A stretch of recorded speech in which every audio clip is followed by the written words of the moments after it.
Prompt पढ़ा, alert पढ़ा, alert पढ़ने के बाद में और क्या क्या चीजें देखी, कंसोल डॉट लॉग देखा था, डॉक्यूमेंट डॉट राइट देखा था। इसकी मदद से हम जावास्क्रिप्ट के थ्रू क्या करा रहे थे, इंटर एक्टिविटी कराने की कुछ कोशिश कर रहे थे, कुछ काम कराने की कोशिश कर रहे थे अपने HTML डॉक्यूमेंट पे। ठीक है, आज हमारा चौथा दिन है जावास्क्रिप्ट में कुछ कॉन्सेप्ट समझने का, तो लेट्स स्टार्ट इट। ओके, तो सबसे पहला टॉपिक जो है वो है जावास्क्रिप्ट ब्लॉक। ठीक है, जावास्क्रिप्ट ब्लॉक का मतलब क्या हुआ, ब्लॉक्स का मतलब क्या हुआ, सिंपल मीनिंग ब्लॉक्स का होता है कि आप किसी पर्टिकुलर आइटम को किसी एक कंटेनर में रख दे रहे हो, यही तो हुआ ब्लॉक।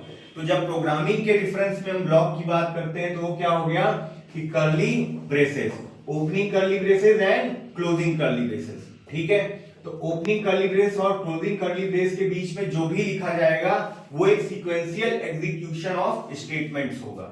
ठीक है, तो ये आपका क्या कहलाता है, ब्लॉक्स। ठीक है, इसका एक एग्जांपल देखते हैं।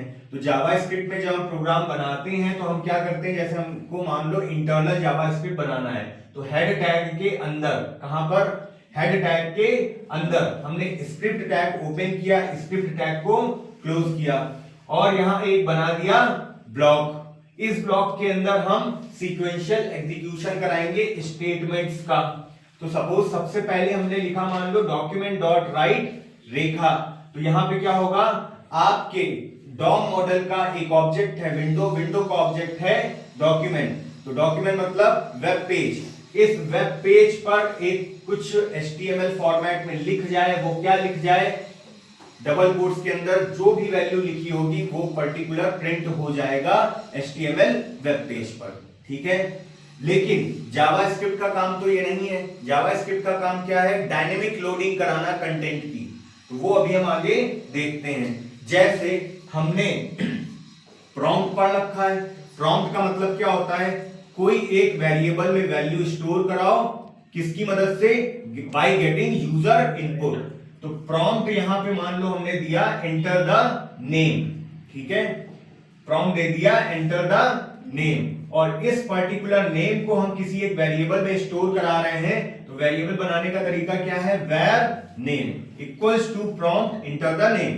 तो जब आप ब्राउजर पे इसको ओपन करोगे तो आपसे पूछेगा कि कोई एक नाम आप लिखिए, तो आप यहां पर नाम लिखोगे प्रॉम्प्ट के थ्रू, यूजर इनपुट दोगे।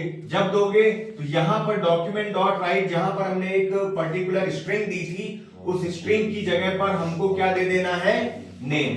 क्या दे देना है, नेम। ठीक है, क्या दे देना है, नेम। नेम क्या है, वेरिएबल। और जैसे ही ये सपोज मान लो हमारा कोड था, ठीक है, इस कोड में हमने यहां पर सिंपली, अब ये हमसे पूछ रहा है यहां पर प्रॉम्प्ट दीजिए। ठीक है, अब मैंने यहां पर प्रॉम्प्ट मान लो दे दिया अनिरुद्ध। जैसे ही मैंने प्रॉम्प्ट दिया तो लिखकर आ गया Anirudh is a good girl. ठीक है, अब आप दो एक प्रॉम्प्ट और दे सकते हो, यहाँ गर्ल और बॉय दोनों ऑप्शन आ जाए। ठीक है, तो आप एक और प्रॉम्प्ट दे दो, एक और वेरिएबल बना लो, उस वेरिएबल में सेव करा लो। ये बात समझ में आई। ठीक है, अब जैसे मान लो हमने यहां पर फिर से रिफ्रेश करो और प्रॉम्प्ट दो रेखा, फिर से आ गया रेखा इज अ गुड गर्ल। ठीक है, तो बेसिकली जो जावास्क्रिप्ट का काम है वो ये है। ठीक, अब हम बढ़ते हैं अपने अगले टॉपिक की तरफ, जो है keywords. JavaScript having multiple keywords, बहुत सारे कीवर्ड होते हैं जैसे दूसरी प्रोग्रामिंग लैंग्वेजेस में होते हैं। ठीक है, कुछ के नाम जैसे this, super, for, while, do while, go to, instance of, ये सारे क्या हैं, कीवर्ड हैं। जैसे अगर कीवर्ड की बात करें तो यहां पर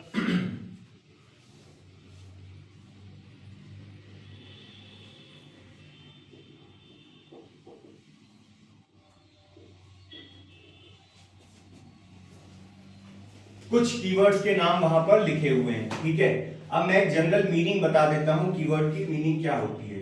keywords are basically reserved word, जिसकी पहले से प्री डिफाइंड मीनिंग होती है टू द इंटरप्रेटर। यहां पर इस केस में इंटरप्रेटर क्या है, V8 इंजन।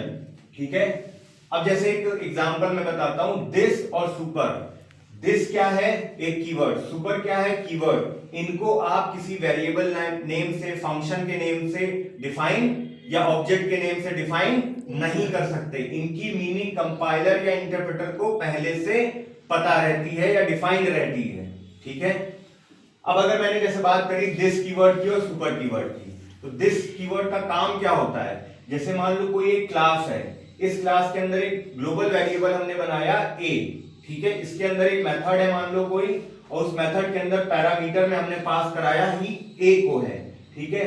अब हम यहां पर लिखना चाहते हैं, सपोज मान लो इस a की वैल्यू जो कहीं से मेन मेथड से उठ करके यहां पर आ रही है, ठीक है, एक्चुअल और फॉर्मल पैरामीटर। तो यहां पे फॉर्मल पैरामीटर, तो a की वैल्यू जो यहां पर उठकर आ रही है, इस वैल्यू को हम इस ग्लोबल वेरिएबल में स्टोर कराना चाहते हैं, ठीक है।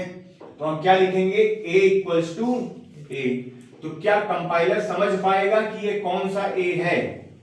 नहीं। तो जब आपको आपकी क्लास का current instance global variable declare कराना हो, उसको वैल्यू बतानी हो, तो this dot a equals to a लिखोगे। तो ये दिस डॉट a से क्या हुआ? ये ग्लोबल वेरिएबल, ठीक है। इससे रेफरेंस आया कि ये कौन सा वेरिएबल है? ये वाला वेरिएबल है, ठीक है। इसी तरह सुपर का यूज होता है। सुपर का यूज क्या होता है? जब आप मान लो एक क्लास है पेरेंट, एक क्लास है चाइल्ड, तो पेरेंट क्लास में कोई एक वेरिएबल a है और चाइल्ड क्लास में कोई यहां पे कॉल हो रहा है मेथड के थ्रू वेरिएबल a। इसकी वैल्यू आपको इस वेरिएबल में स्टोर करानी है। तो आप फिर से यहां लिखोगे a इक्वल्स टू a, ठीक है। यहां पे भी आप लिख सकते हो a इक्वल्स टू a, लेकिन जब आप दोबारा इस क्लास के पर्टिकुलर वेरिएबल को एक्सेस कराना चाह रहे हो, ये कैसा वेरिएबल है? सुपर क्लास का वेरिएबल है। किस क्लास का वेरिएबल है? सुपर क्लास का, यानी कि इमीडिएट पेरेंट क्लास का। इसमें एक बात ध्यान देना कि ये किस क्लास का है? इमीडिएट पेरेंट क्लास का। अगर मल्टीपल इनहेरिटेंस को देखो तो वहां पे class A inherit class B, class inherit class C. तो क्लास सी का इमीडिएट पेरेंट कौन है? बी। तो आप सुपर डॉट ए लगाओगे तो कहां, कौन सी क्लास का पेरेंट ऑब्जेक्ट जाएगा? बी क्लास का, ठीक। ये बात समझ आई? तो उसी तरह से आप क्या लिख दोगे? This dot a equals to a. ये बात समझ आई? Sorry, super dot a equals to a. इतनी बात समझ आई? तो इसी तरह हर एक कीवर्ड का अपना अपना एक मीनिंग है, जिसको डिटेल में हम लोग कभी आगे देखेंगे। अगला जो टॉपिक है वेरिएबल डिक्लेरेशन।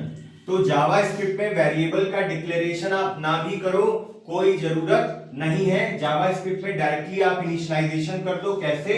जैसे var name equals to value semicolon. तो ये वेरिएबल का हो गया इनिशियलाइजेशन डायरेक्टली विदाउट डिक्लेरेशन, ठीक। इसके बाद यहां पर डेटा टाइप को लिखने की जरूरत नहीं पड़ती है, ठीक है। लेकिन यहां पर आप डेटा टाइप आपके वेरिएबल का डिक्लेरेशन तीन तरीके से किया जा सकता है। वो तीन तरीके क्या है? var, let और const। यानी कि var variable name equals to value दे दोगे, let variable name equals to value दे दोगे, const variable name equals to value दे दोगे। ये var है आपका ग्लोबल, ये आपका है लोकल, और ये आपकी हो गई फिक्स वैल्यू, ठीक। इतनी बात समझ में आ गई।